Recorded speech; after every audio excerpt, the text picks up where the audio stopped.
delighted to be here, delighted to be asked to moderate this session with this distinguished panel who understand these issues really well. So I'm looking forward to a great debate.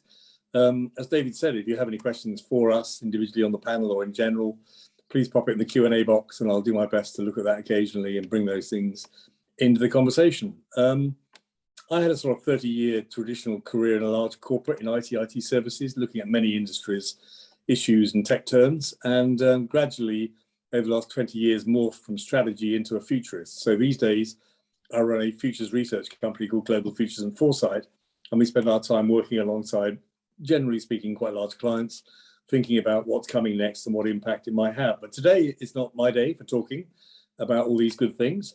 That's left to Bill and to Charlotte and David in particular to talk about what's happening next. But I just want to introduce the thought of a study that came out recently. In fact, it was an August study, which looked at MetaPack sponsored and organised it.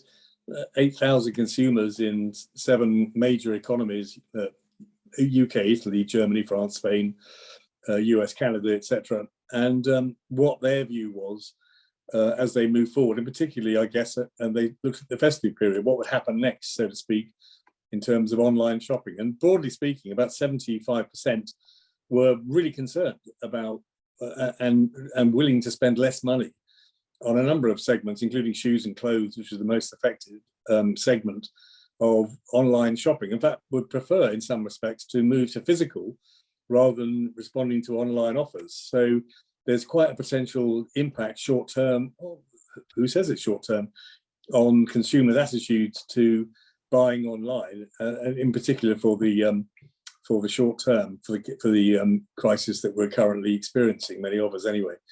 But before I kick off and ask the guys to sort of respond, and I will put a question around that, let me ask Bill, Charlotte and David just to very briefly introduce themselves so you have an idea who we are. Bill, may I just start with you, Bill McKimm?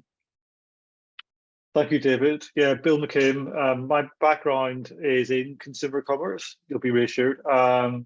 Worked most of my career client side, working within big enterprise scale retailers and travel companies like EasyJet, Tesco.com, B&Q and eBay in Europe.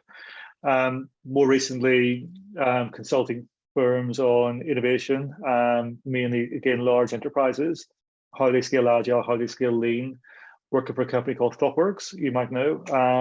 So building adaptive systems and microservices is kind of where I came into in a retail context. And most recently, I've launched Thrive Club.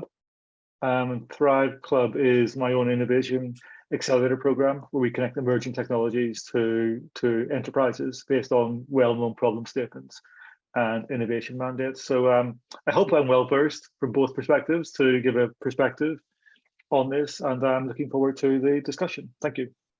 No, you sound very well experienced to share your thoughts, and that would be very worthwhile to listen to. So thank you for that. So Charlotte Roberts from Brand Lab 360, why don't you just share with us a few moments of your experience? You're muted, Charlotte. We'll try again. Hi everyone, my name is Charlotte Roberts and I'm an enterprise business manager at Brand Lab 360.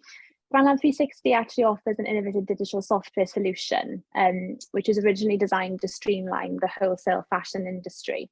Now, consisting of like an intelligent omni-channel back office and bespoke virtual reality experiences online, we can create immersive experiences for the online consumer, and it's elevated and developed exponentially in that we are now able to offer this platform to all industries as they move into the metaverse.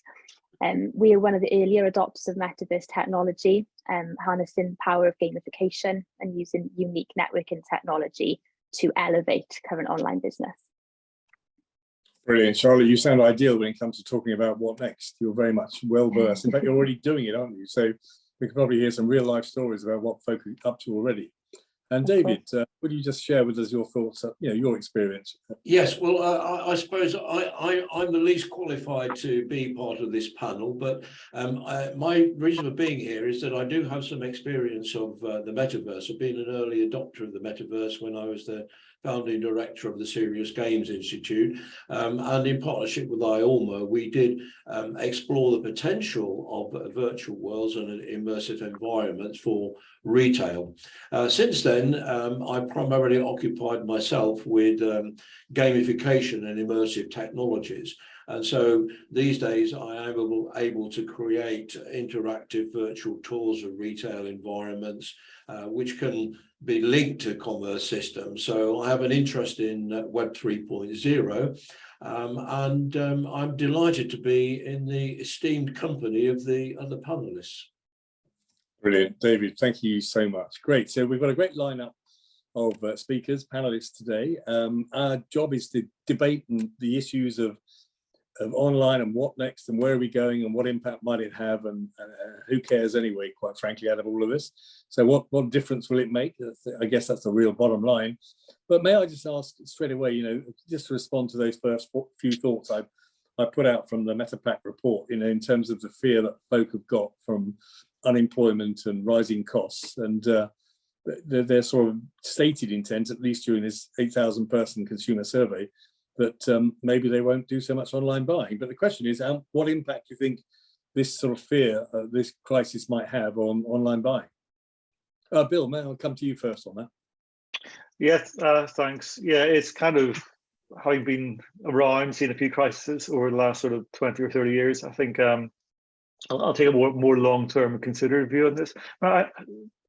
World events come and go, and I think pandemic has shown that, right, and everything else that's happening at the moment.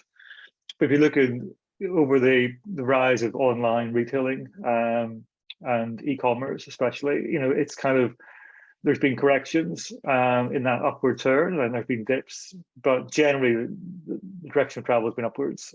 So I don't see anything more in a short-term impact, if any at all. Of course, surveys are surveys, trends and the profile of those who answered it, but certainly younger generations seem to be much more resilient towards shopping online, and I think that's a good impact. Certain generations will continue to shop. I think there will be a bit of these things that, for me, feel like sometimes a bit of a correction in terms of some online retailers who don't give the best user experience or are running on a very thin margins, who can survive small downturns, get corrected out of the system in terms of falling away by the wayside, and clearly that's nothing to be happy about. But I think the medium to long term impact, I'm not seeing a huge deterioration. I mean, obviously you can look at individual sectors, non-food versus food, fashion versus FMCG, and there might be different variations in all of those. But I generally think overall, people are concerned, clearly. Basket sizes might get reduced in the short term. But people are conditioned and hardwired now to buy online. I personally don't think it'll be a massive medium to long term impact. But that's a perspective, right? Yeah, no, it's a view. It's a perfectly reasonable view, quite frankly. So thanks for that, Bill. Yeah. Charlotte, what's your thoughts in terms of all of the ideas you've seen about what's coming and your customers that you're implementing these first elements of metaverse into? What's your view about this short-term concern and worry that people have got? Yes, no, I'm in total agreement with what Bill has said in regards to the fact that I don't actually think it'll have an awful lot of effect. Humans actually have a really positive emotional connection to purchasing online, maybe in a typical consumer, one of them. Even taking the pandemic as an example, we still purchase all these goods in lockdown. We couldn't necessarily go anywhere. It's just the nature of the products that we bought maybe changed. I think that people will have obviously less disposable income. However, that does depend how they choose to spend that, whether they drop having meals out, for example, to still be able to purchase online. You might find people even, purchasing thicker clothing to be able to not have to put their heatings on, perhaps. I don't know. But I don't think it's going to have a much of a dramatic impact, because like I say, people have that positive connection. And when you have that, it makes you feel happy, and that's going to be their kind of saving grace in it all. Having 3D environments, so with companies actually investing in these 3D environments to capture and engage people online as well, will be something that's really prominent in this, because consumers are actually seeking out these experiences now. in that they're going to be looking towards them. So I think the companies at the forefront of this will actually be the ones that will survive it. Brilliant. Thank you so much, Charlotte. We want to come to that in just a moment in terms of thinking about these new environments, these virtual environments, 3D virtual environments in particular. David, do you have any thoughts in terms of? Yes, I mean, I am an avid online buyer. You know, I live in a little village, and for me, it's all about user experience. And I find the convenience of buying online, and if you have a reliable supplier, you'll get the goods delivered the next day or within a reasonable deadline. And I can get stuff online that I couldn't get in my local town. But one thing I have observed actually, and it's kind of paradoxical with the effect of coronavirus, is that whilst we saw a lot more people starting to buy online because they couldn't get out of the house, there's been something of a backlash, I think, from the high street and trying to make the high street experience sufficiently engaging for people to want to have that social connection within towns and villages. So I've observed this in the Northamptonshire, in our village of Toaster. People are making a big effort on the high street to create that kind of experience that makes the high street attractive. So maybe in the future, with some of the possible challenges of immersive environments, people will mix physical retail high street buying with online buying, but they'll still value the experience of the high street. But certainly the future is definitely going towards online buying, particularly with Web 3.0 and the new user experience that are possible from that. Yeah, I think it's really interesting. I think the renaissance of almost, definition of high street, but I'm talking about local high streets. When we were sort of those dark days of being locked down, not leaving the house, etc. We sort of rediscovered, our local fruit and veg shop and our local butchers and that kind of stuff. So I think there's been a bounce back in that perspective, and I think that's been good in terms of the mix.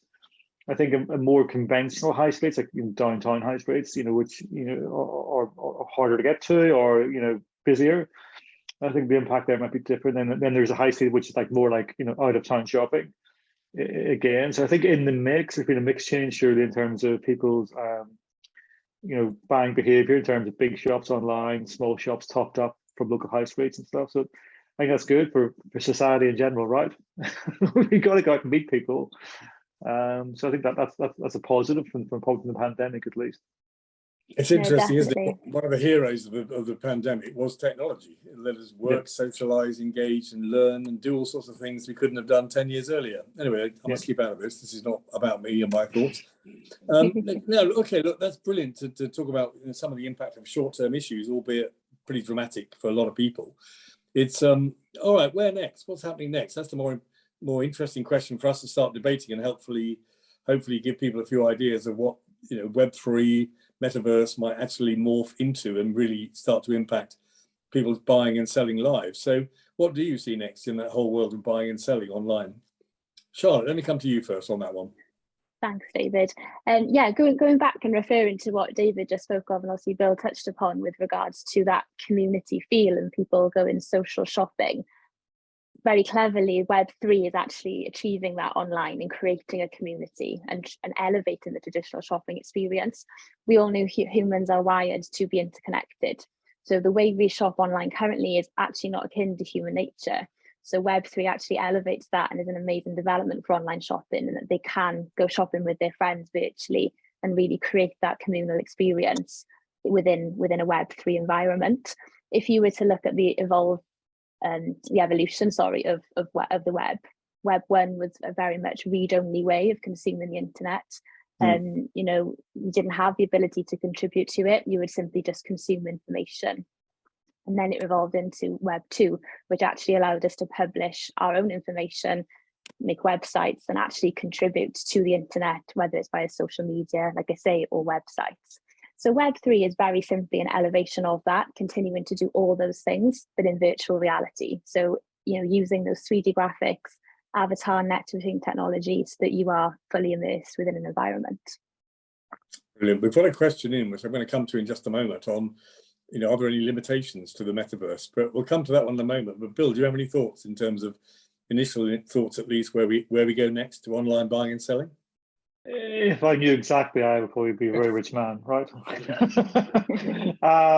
But intuition says there's something in this Web3 thing, right? So whether it's what's going to stick, what isn't going to stick, from blockchains to NFTs to all the stuff around that, we spend a lot of time at Thrive Club really consulting in that space to talk about what I call practical innovation. What can you do right here, right now to get ready for it? But going back to the question, again, it's back to my previous point, is generational. This stuff, I've got 3 teenagers. They'll leave their bedrooms most days, but they're totally consumed by Roblox and Fortnite, and they interact with their friends from their bedrooms, and they have perfectly, on the face value, perfectly content lives. So I do try and get them out occasionally. So I think the acceptance of that generational thing makes it almost inevitable that buying behavior changes on the back of that as they become spending teenagers, and as they become adults, and their buying behavior will change as well. So I think it's partly that, and we've conditioned them that way. I think the crux of the matter is, going through difficult times like the moment, is the level of capital expenditure that large companies will have to invest in the underlying technology to get them to Web3. You're trading from quarter to quarter. Black Friday is coming up. Peak trading is coming up. Let's double down and focus on that. So the companies I work with, who are perhaps the most expansive, continue to have innovation being driven within the organization through good times and bad times, and with a very clear line of mission and goals. And they adopt lean and agile as best practice, which makes them get there quicker and experiment and fail and get out. So I think almost the adoption of modern technology, the adoption of Web3, will be as much based on internal operating models and the ability of companies to innovate in a clever kind of way, make bets and experiments, rather than spending £60 million installing the latest legacy system. I think there's going to be a change in how they get there. Whether it's instead of building it ourselves, it's partnering with other companies. Time will tell. So long answer to a short question. I do think there is an inevitability this is going to come through, and people will be shopping in a virtual world, which they're doing already, to be honest. But only like 1% of the world is doing it currently. In fact, I think it's less than 1%, but it will get bigger. Do you think this is? Let me just throw this out generally for you guys to sort of pick up if you want. But Charlotte, what's the limit of the metaverse? How far can we go? How far can you guys see right now what the world of retail and buying and selling can do in the metaverse? The beauty of the platform that BrandLab 360 have created is the fact that it's built purely on gamification. So in terms of limitations, there are none, essentially. There's no barrier to access either. So, we have got some metaverse experience out there where you have to have that full knowledge of cryptocurrency, be on a blockchain, own a crypto wallet, etc. And we appreciate that's probably very overwhelming for the day-to-day consumer who doesn't necessarily have that knowledge. I think it's important to look at the metaverse and Web3 as a transitional period as we're in currently. But it's people are seeking out these experiences, and going into a shop and actually taking part in games and tasks. People love to complete tasks and gain rewards from it, and it's just a new way of shopping and a new iteration of the internet. I think it's definitely upon us already, and within they say within the next 5 years, that is literally how we are going to be consuming the internet.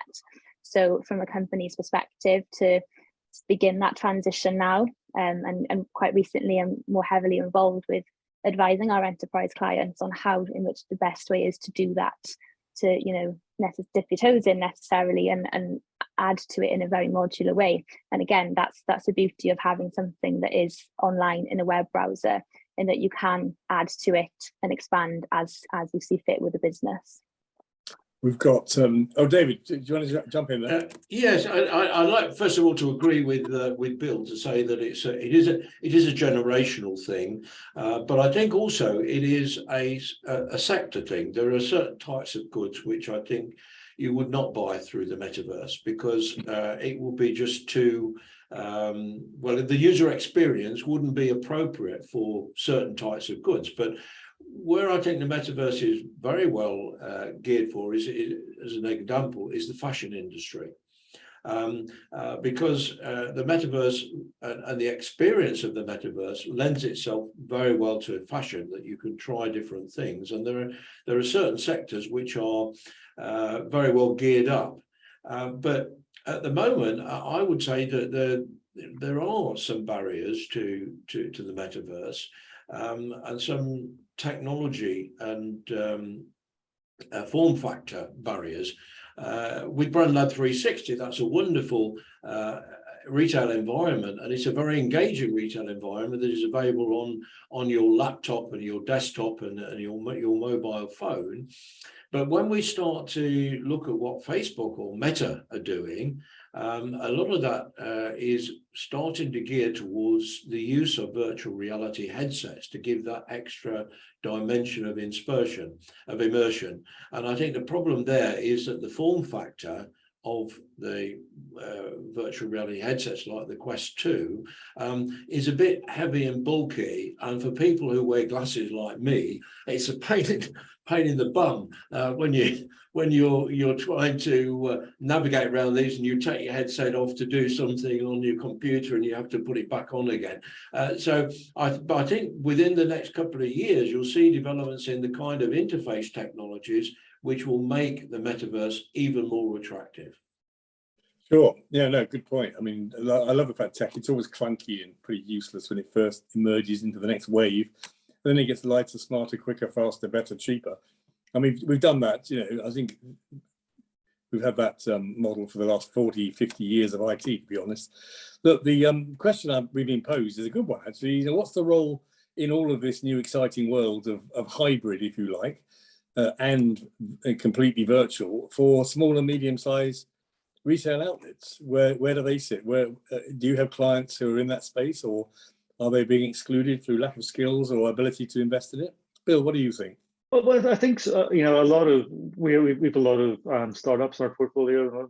A lot are in the consumer and emerging tech space, and I think by definition, you know, their long-term investment plans, you know, are based on, you know, scaling into the metaverse or some form of Web3 blockchain solution.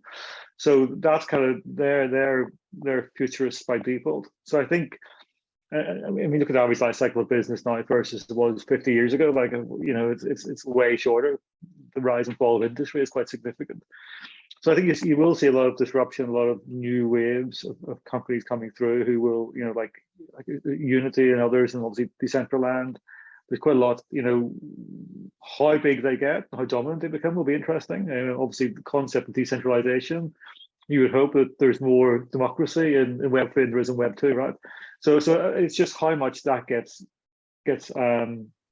embraced by the pioneers who will drive the innovation in the space. So I think it's kind of way it's harder for a bigger company. If you're like, you know, Tesco or, you know, God knows what, there's just your ability to move. It's like it's impossible because you're just consumed by legacy. They're working really hard trying to fix that, I know personally, but it's more difficult, right? So I think it's the emergence of disruption and innovative companies will make that change much more dramatic and much more obvious in many ways. That's an interesting one. Charlotte, what do you think in terms of the role for SMEs and small and medium companies in this world? To be honest, I think it's actually more accessible for a startup business to launch their business and you know, have their first iteration of the store essentially on the metaverse online, due to the fact that the lease itself, you know, with sort of any budget in there, it's probably more accessible than going out and committing to a lease in a physical store, in that, you know, you haven't got any of the utilities, and you know, you can actually go in and physically virtually merchandise your store so that you don't have to, you know, use that. And very cleverly, data analytics online actually capture the products that are doing the most, where in your store your customers are going to in terms of heat mapping, so that you're able to gauge and really trend forecast and use marketing to push that new products along. in that they're analytics that you wouldn't necessarily actually have access to in a physical store. So yeah, I do think it's actually more accessible. And with regards to the bigger companies, I appreciate, Bill, might be more difficult for them to figure out maybe their place in the metaverse as it stands. But again, going back to the fact that it's also modular in that they start somewhere within their ecosystem and they can actually utilize it amongst all functions in the business. So the idea is to start somewhere and just expand and roll it out throughout the whole company. Yeah, I did find amusing the Walmart situation this week with the CEO of Walmart presenting his work on the metaverse. I think it was Roblox, wasn't it? Like there was one avatar in the crowd. So there's a danger of getting it terribly wrong, and companies trying to embrace get the cool factor, but not having the audience or the users or the the understanding of how it works. I mean, Argos recently have been advertising in Roblox, so with display banners and sort of art type products. So it's kind of interesting how they can also take small steps, and maybe media and advertising brand awareness is the first thing they do before they become transactional, because that's a bit more complicated around you've got to consume large data sets, product files, pricing files. It is tricky, but I do think they have to innovate or die, pretty much. So you're right, Charlotte. They haven't much choice, right? So, very true. David, your thoughts on that? I agree with Charlotte, actually. I think again, it's a generational thing. I think tech savvy young people with a niche idea and a niche product, the technologies that are available to create your own retail space, even using 360-degree cameras to actually photograph real environments and then populate it with your own content. It's getting so much easier and so much more affordable that it's actually a lot easier for small businesses to begin to start trading and experimenting within a metaverse virtual world environment than it is to commit to a lease on a physical property and on a shop. So I think this combination of ease of use and affordability is pushing in the direction of metaverse and immersive retail experiences. And I think the interesting thing from a societal perspective is we need to really think about, we don't want to replicate the world we currently live in, all the devices and issues we have in a new virtual Web3 world. There's a big here role for intervention around values, around not just being rewarded in the metaverse for financial, but for non-financial interactions with both products, brands, and social impact. So I think there's something quite interesting in the metaverse which can really galvanize the whole movement, so it doesn't become just a huge money pot that all the big brands and everybody wants to get into. You can't stop that, but you can put some rules around things to minimize that. And that's a really important point, I think, with where we're heading towards. We don't want to be blind to that. No, Gary Nuttall asked a question, which I'm going to pose to you after I just said a couple of things. He asked, is there a new business model that may emerge, as we saw high streets during the pandemic deliver their products online or move their organization online as far as they possibly could for home deliveries, etc. Do you think there's a new model developing as a consequence of this next phase of online engagement? Well, I've been consulting a lot. Sorry, Charlotte. I've been consulting a lot recently on what we call unified commerce. Unified commerce is sort of the next iteration. We had shops, we had Web 1, we had Web 2, we had multi-channel, we had omni-commerce. Unified commerce is to be able to have stock availability anytime, anywhere. So that thing I want, I can get it delivered to my house, or I can go collect it from my nearest store, or I can do click and collect. I can get delivered 3 days the next day. I can deliver it by drone. I think that's going to come pretty soon, depending what the product is. So being anytime, anywhere, having been omnipresent with product and being very, very dynamic with the availability of that product will be a natural thing. And that lends itself well to the metaverse in terms of, when you're in that virtual world, the immediacy you expect for products will probably change a bit. I think the other thing that sort of underwrites that is the emergence of NFT technology, which is quite interesting, certainly fractional NFT technology. I think it will enable, both full chain of custody on products, but also traceability and authentication, because anybody can say anything, right? So a few things in there to think about, but I certainly think that unified commerce is becoming more and more important. There's a lot more to think about in there, isn't there? There's also another question, but I mean, Charlotte, do please come on back on that if you'd like to, of course. But there's another question in there about unifying the bricks and mortar world as well. So as we develop a more sophisticated world online with more options, with faster delivery and better experience, how does that integrate and how might that cohabit and co-live with the bricks and mortar world? Absolutely. No, it's so important to, you know, use the metaverse and Web3 as an elevation of traditional shopping experiences. You'll never replace the high street feeling that you go into a store and you try an item of clothing on and you purchase it within. You know, it's never to replicate or replace that completely. I think in terms of a hybrid model, omni-channel marketing is a really strong one to look at, whereby metaverse experiences can be hosted in store. So that way, you know, you are at the forefront of this transition, and yet you're generating even more footfall to your in-store experience as well, with the accessibility to an online presence. So consumers are then going to come to your store, see your online presence, purchase within, go home and continue to visit that online experience. And I think that's how they kind of go hand in hand to support each other in that.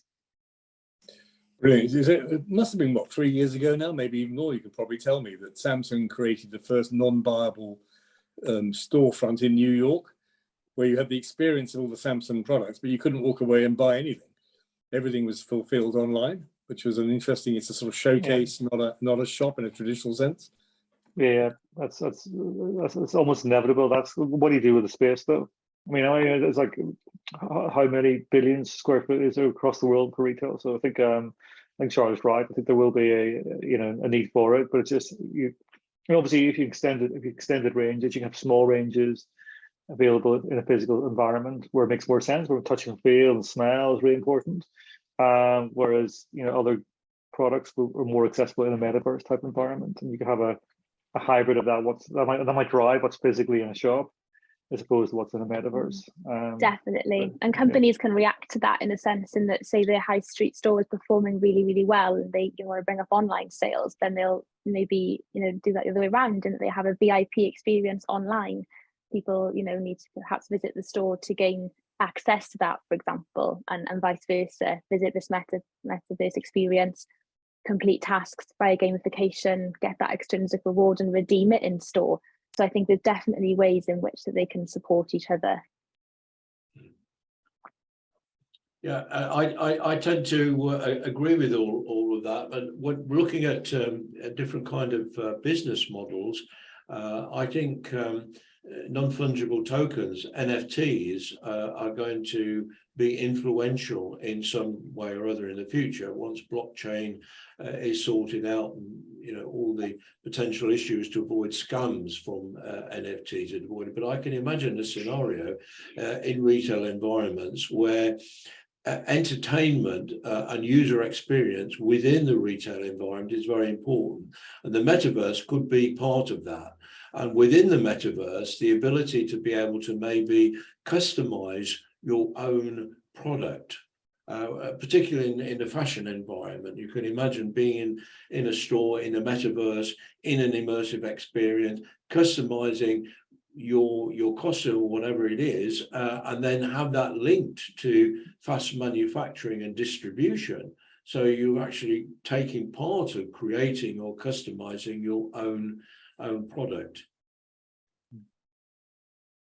Absolutely, and that's the power of gamification right there, David, in that you're able to streamline that entire process within one experience online, and integrate it all so that it's a smooth transaction for both consumer and obviously looking at it from a wholesale perspective as well. And customers can very easily personalize their shopping experience, whether it is in the product itself, customization, for example, or even the way in which they shop. They can create an avatar that is, a representation of themselves. They're able to invite their friends to do social shopping within a private link generated uniquely for them. we all love to go shop, maybe sometimes alone, sometimes with a group of people, and you're able to achieve both in that sense. So yes, absolutely, I think it's a very customizable experience for consumers. I mean, the whole concept of personalization, hyper personalization, which we know all about, and then personal commerce. You got to remember each world is unique to you, right? So what could be what you're seeing in that metaverse is totally unique to your own buying behavior. Has its own conditions around, we all know the dangers of social media in that space, but in terms of experiential, seeing things you want to see and having an experiential virtual world based on my values and based on my buying behavior is really quite interesting. Yeah, absolutely, I totally agree. And in terms of data and metrics for that, we have access to that, by having a virtual online experience. So you could go into a store and say, right, today I need a tailored suit, and then you are taken directly to somewhere that offers that service for you, even down to personal shopping experiences to connect one-on-one with a sales advisor. And again, they can take you to the relevant nature of the purchase for that particular experience on that day. Metaverse is a lot of things to a lot of different people. There's been a question come in here. It says, should we be scared of the metaverse? Is this the final solution to people becoming increasingly redundant? I'm a big science fiction fan, so yeah, we should be scared probably. I think it's kind of, we've been right to Web3, right? And reality at a mass level, it's at least 10 years away probably. But so there's a Web 2.5 somewhere, or 2.4 and 2.6 and all that stuff. But I think it's like AI in general, right? AI needs, general AI is a danger to society. Unless you put business rules around it, there is a danger, we become totally redundant. And the same thing applies to the metaverse, because the metaverse will be driven by AI in many ways, machine learning. So it's like I said previously, from a societal perspective, there needs to be collaboration between government and business to make sure those checks and balances are put in place, because it could be really bad, but it could be also, I'm also a very positive. I think it'll be really good as well. So the stuff I see, Shortest Boy sees it more than I do. It's just incredible. It's the shopping experiences, and it is something that should be embraced. But let's put some rules around it to make sure that it doesn't go dangerous for us. I think there's a growing awareness of the importance of not losing humanity as a result of technology. I know that's an IORMA strategy, this combination of technology and humanity. And I think that there are dangers in the metaverse, dangers in the metaverse because there are certain sectors of society who will be tempted to spend their whole lives in the metaverse rather than in the real world. And I have an example of a friend whose teenage son hasn't left his bedroom apart from going to the toilet and having meals for months because he lives in this that's his whole existence. So but if the proper legislation and the proper approaches are adopted, I think there'll always be a demand for that human social connection and involvement. And the question is how within the metaverse you're actually going to make that achievable. Bill did mention earlier on metaverse experiences where you go in and you're the only person in the store. And this was one of the problems with Second Life, as you go into Second Life, wherever you went, and you would find possibly one or two people there. And so it really lacked that same kind of experience you get within physical spaces. But I think this is something which is going to be overcome with time, and again through the influence of the younger generation demanding this kind of experience. I think that sorry, go ahead. No, it's okay. You go. I'll come back to you. I was going to talk about the concept of decentralization again. I mean, a lot of certainly in the gaming space and the blockchain space, they have the concept of DAOs, decentralized autonomous organizations, whose primary role is to curate and control what's in those worlds. So because there's probably a lack of trust of government in there somewhere along the line, and lack of trust of corporate governance as well on top of that. So I think whether DAOs become a thing or not, or whether, you know, a variation often creates, you know, crowd-based control mechanisms to stop that, you know, exploitation, will be interesting to see. But I think we're entering into a whole new world of things. We always look at these things based on what we know rather than what we don't know. There's a whole lot of things we don't know about, which I think will put checks and balances in place for us. Sorry, Charlotte. No, thank you. Yeah, I just think it's all about educating as well, and giving it positive reinforcement, you know, just encouraging it to be used in the correct way. The internet will always be consumed, unfortunately, sometimes in a negative light. But I just think it's really important to accentuate its positivity, basically. But with regards to, you know, people going in solo, for example, already we've achieved the fact that humans can connect in a community online, in that they can all enter, you know, an unlimited amount of avatars as humans can go in and communicate with each other, whether it's via networking technology such as voice chats, texting each other and calling each other within the environment itself, even live video chat like we all are currently on Zoom face to face, but this can actually happen within the experience itself. So there's several ways in which that we are sort of harnessing that interconnection of humans. And that's something that I've seen within the, if you like, the developments of people who are building a different metaverse experiences. They one of the most important factors they are this business of connecting people and networking, so that there is added value. It's not just the experience of being in there and being able to buy stuff. They're actually using artificial intelligence to maybe prompt a friend. So you say your friend is in the metaverse now, come and join them, and using different mechanisms to bring people in, so that it's a social experience as well as an experience, if you see what I mean. No, that Yeah, raises exactly that raises the next really great issue, and it's another question that came in. Will we expect to see more use of biometrics and, you know, sort of Internet of Behaviours that we've seen IoT with all it can bring? The ION is sort of more nano version of that. The IOB, the Internet of Behaviours, what are our emotions, how are we feeling?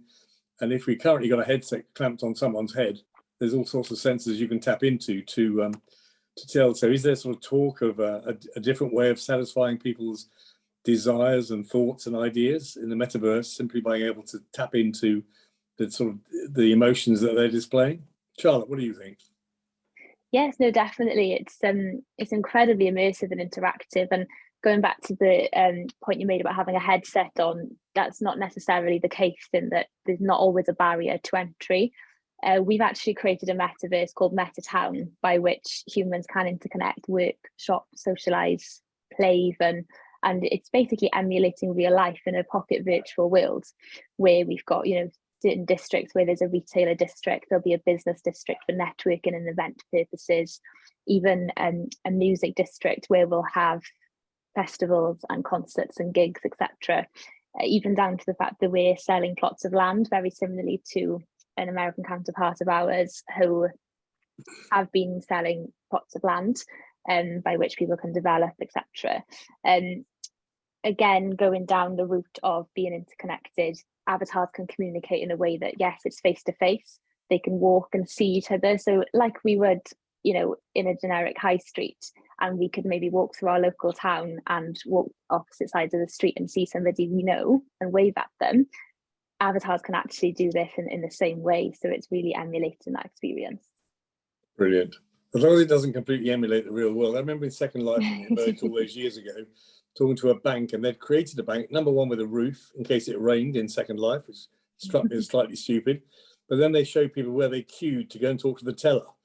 I thought, you know, you sort of missed the point of this world we're in. We don't actually have to take these negative elements of our world into our virtual creative world. So that leads to the question that, okay, what's it going to be like then? Because, you know, our first habit is to do things the same way, but through a new technology, a new medium, pretty much the same way. What are we going to really do?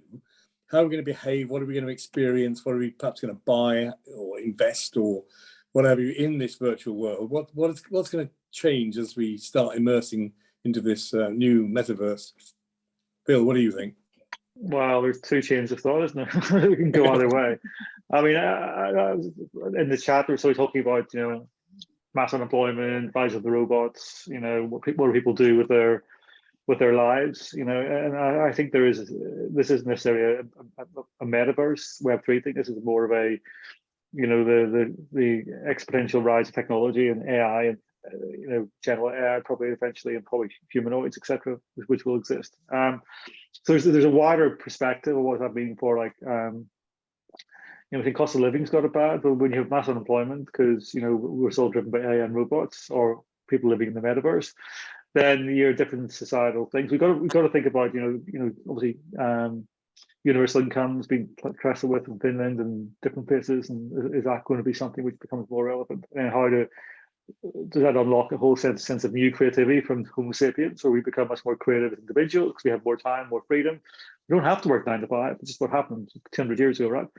So I think, you know, back to your previous point around sentiment analysis, you get huge swathes of individuals who, aligned to a certain social cause, can all of a sudden connect in new worlds and can influence change, and that's a net positive thing for the world. I'm diversifying slightly off consumerism to a certain extent, but I think that those things are real. I think a lot of brands and a lot of companies will be much more aware of social impact and the influence and the values that their users, customers have on them as a brand. Because we're already seeing new generations not shopping with certain brands because of their environmental impact, because of their social status, Black Lives Matter, LGBTQ.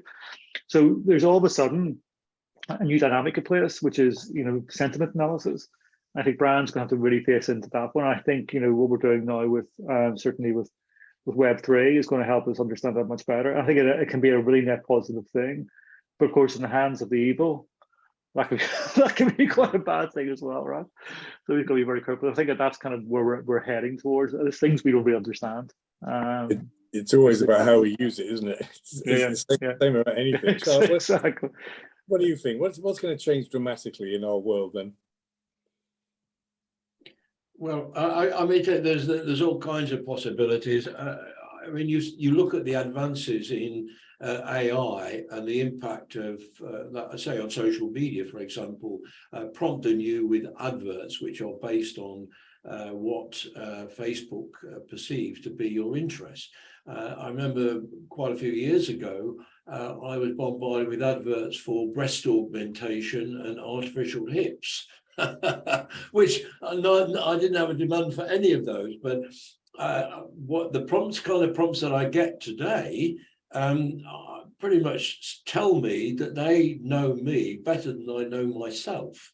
And so our online behavior says a lot about us. And if in the future, with whether it's built into VR headsets or whether it's through our wearable devices and biosensors that detect our mood and our physical state, then all of these will go into play, into directing us, I think, into certain retail or buying behaviors based on a combination of these things fed by artificial intelligence.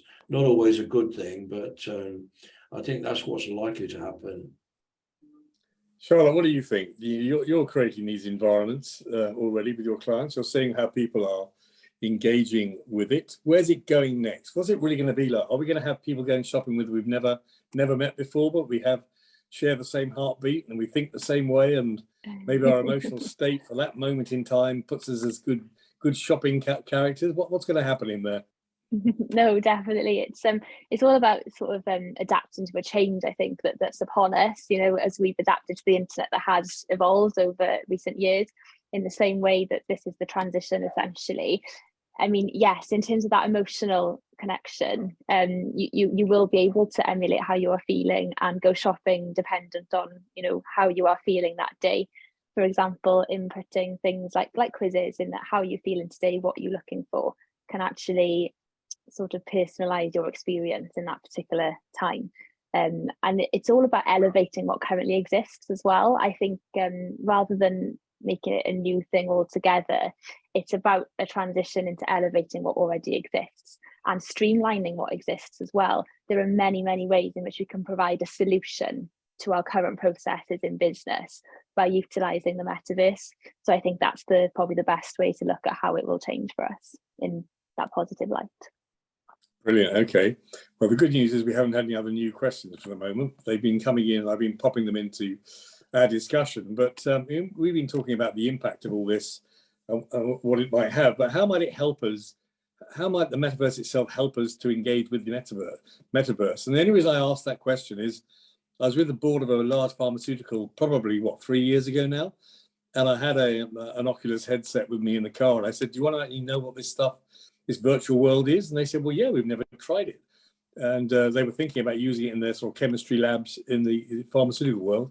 So I got it out and I used the usual one of the dinosaur in the glade with its tail swooshing over your head. And I kid you not, everyone ducked.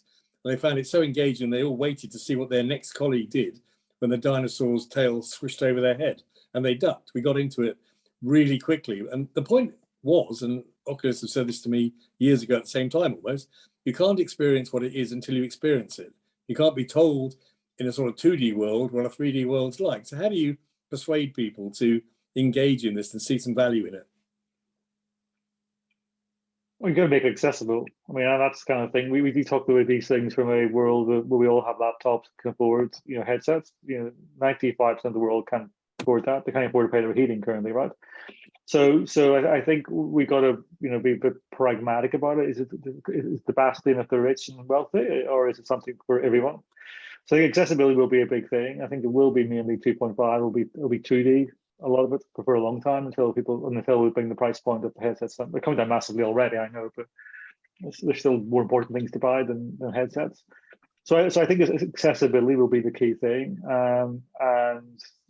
But so I was saying a broken record. As generations get older, they'll demand it, and I think that's when it will really come into play. That's what David's been saying, isn't it? All along, the next generation will want to pursue this. David, what's your thought?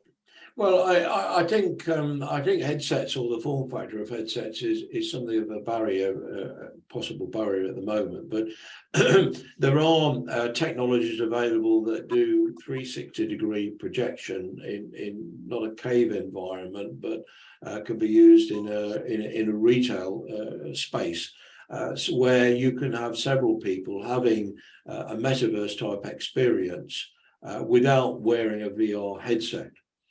Just sitting in a space, and this is being used in retail and also in restaurants, so that you can be sat in a restaurant, enjoying the sun in Spain, or being in a forest. You get that experience. It enriches it, and that is one way of kind of introducing people to the value of these types of immersive experiences, and that will then possibly encourage them to look more into metaverse experiences. I shared a platform with Heston Blumenthal once, and he talked about their meals are stunningly expensive or reassuringly expensive, depending what quote you want. But he said one of the things that takes them months to build is the sort of Mist of the Sea course that you can order months in advance, and it takes them endless hours to produce it. But you et it by a company with music and feelings of the sea swishing all around you. So the virtual world will be fantastic, as long as you can see your plate still. But Charlotte, you've created these worlds already. You've got people actually engaging in them with or without headsets. So what is it? What are people? And this is the last comment, really, I guess. What's people's experience, and what are your views of how people are experiencing this new world? Exactly. So in terms of using a headset, it's not necessarily required, it is a barrier to entry. However, there is ways around that, in that we create platforms that are accessible simply in a web browser. So there's no downloads to, have in your computer ready, no certain types of software you need, no apps. It is literally simply in the click of a web link. And a lot of our clients opt to actually host the experiences on their current e-com site anyway. So in terms of the barrier to access, they're creating full accessibility for their existing and new consumers in line with their marketing plan, etc. what they are experiencing is incredibly engaging, immersive feel to the experience itself, in that being in a 3D environment, whereby elements again of completing tasks to gain extrinsic rewards. You think in a current 2D website, we are faced with the instant pop-up upon entering, get 10% off, sign up for your email address, for example. The metaverse experience actually elevates that so much so in a way that consumers spend longer in there, and they'll see the longer spend in time, usually the longer spend in money, generating a huge ROI for the company themselves. So by engaging in these tasks, whether it's alone or with, socially with friends and family, etc., they are getting something from it. They're obtaining a reward, which is something that is really highly regarded in these experiences. That sounds brilliant for everybody. It's just a question of people being confident enough to try it out, or as Bill mentioned, accessibility. So look, we've got a couple of minutes just to wrap up everything. Bill, do you want to make a final comment about where you see this all heading to?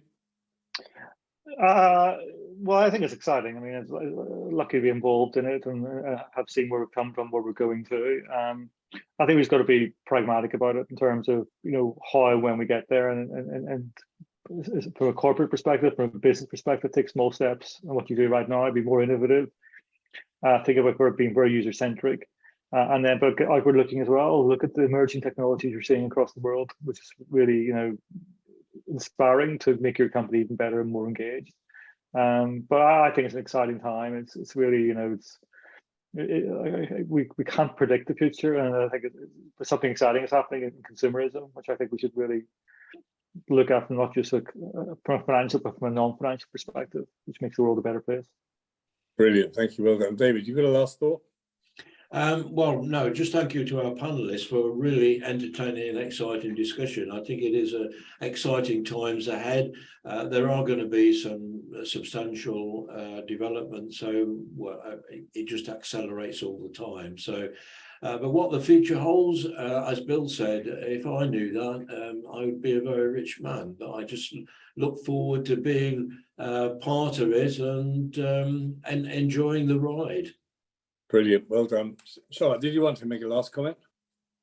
Yeah, just in agreement with the other panelists in that, it's a very exciting thing to be a part of, and seeing how far it's come already in such a short space of time. I think that's the exciting part of it, and how, our consumers and our customers are also the best product developers, in that they're the ones that are going to drive this forward. So everyone just needs to embrace it and be a part of it, and, we can obviously develop it and have it all together.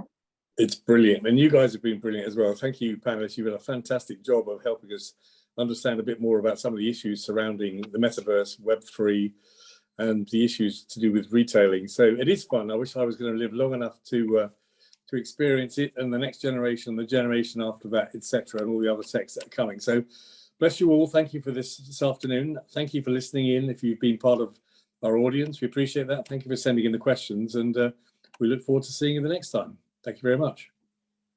Thank you. Thank you.